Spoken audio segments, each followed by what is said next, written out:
The Crosstalk International Ministry Alliance is open for service. How can they call on Him in whom they have not believed? Think in the many languages around the world which don't have the Bible. It's just an imperative that the story be How told. can they believe in Him of whom they have not heard? And how will they hear without a preacher? And how will they preach except they be sent? SEMA lives.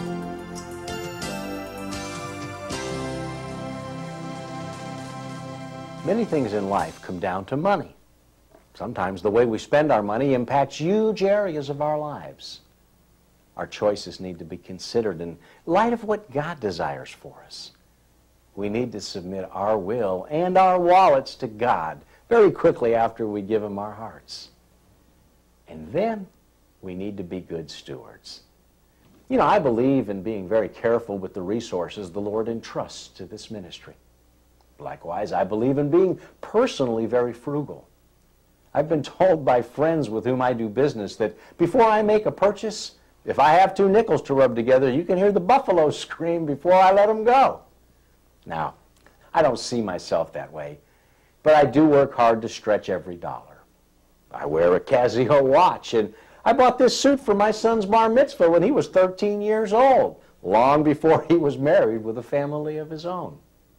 As long as it fits, this suit will be worn and used until it's threadbare. Now, don't get me wrong. I have more than one suit. Actually, the day I bought this one, I bought another one just like it in blue.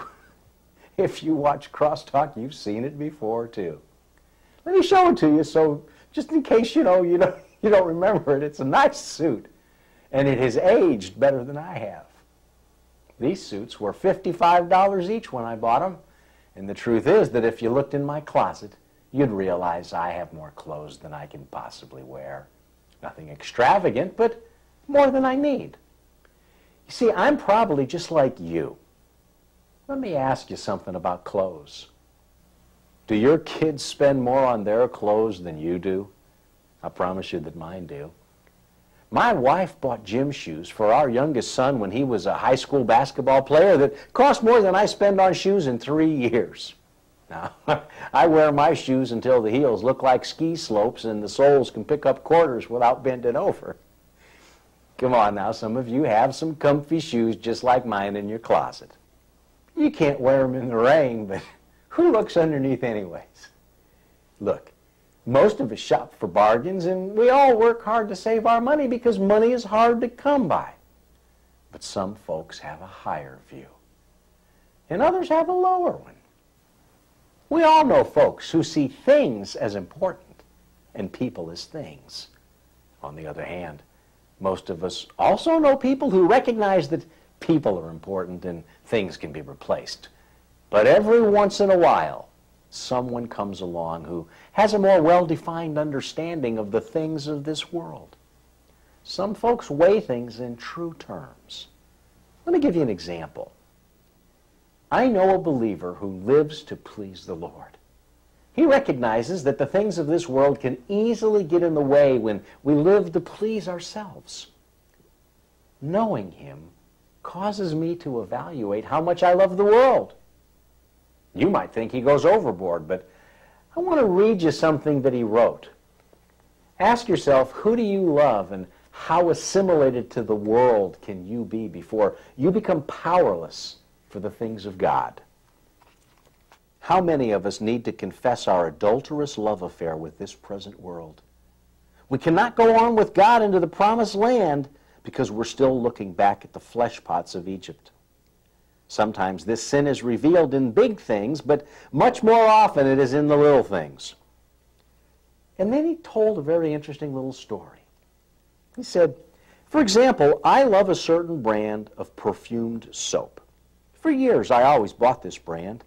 I considered it an innocent matter until one day my wife pointed out that it was 4 times the price of generic soap. We could save $4 or $5 a month, over $60 a year if I would switch brands. That money could be used to give the gospel to thousands of people if we invested it wisely. I'd be just as clean, but I would have to give up my special liking for that brand of soap. How could I reject such a justified rebuke? And then my friend asked this simple thing.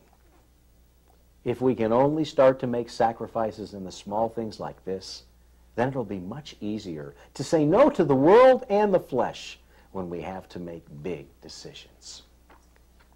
I'm afraid to analyze how many little things rob me of my ability to be more fruitful for my King. I was with the friend who wrote that book recently, and I want to let you hear from him.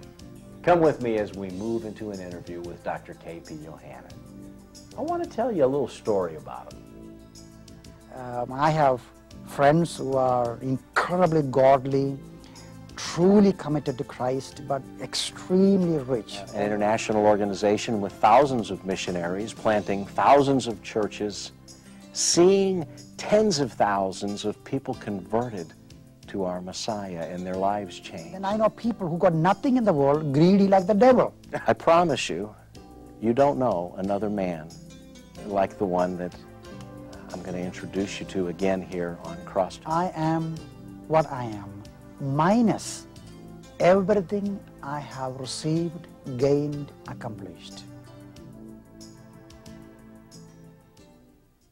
We are so preoccupied with our own traditions that we cannot think different. But when you're confronted with the truth, all those who call upon the name of the Lord shall be saved.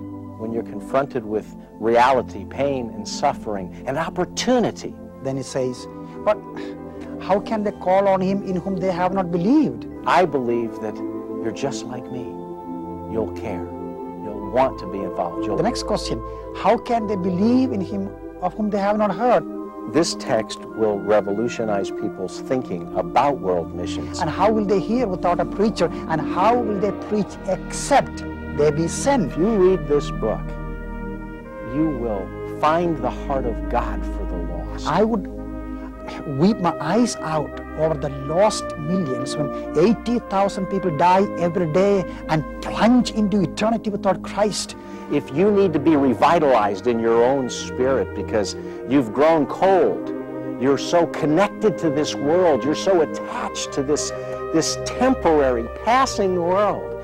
The greatest need is in the 1040 window region. Greatest opportunity is right there. Greatest harvest is right there. I want to appeal to you to call the number on our screen and request a free copy of this book, Revolution in World Missions. I beg you to call. The question is not how are we going to do the job, but how are they going to hear the gospel? This book by my brother, Dr. K.P. Yohannan, Revolution in World Missions, will touch you and change you. I dare you to request this book because I promise you if you do, you will be changed. It's a rare privilege to work with a humble and true servant of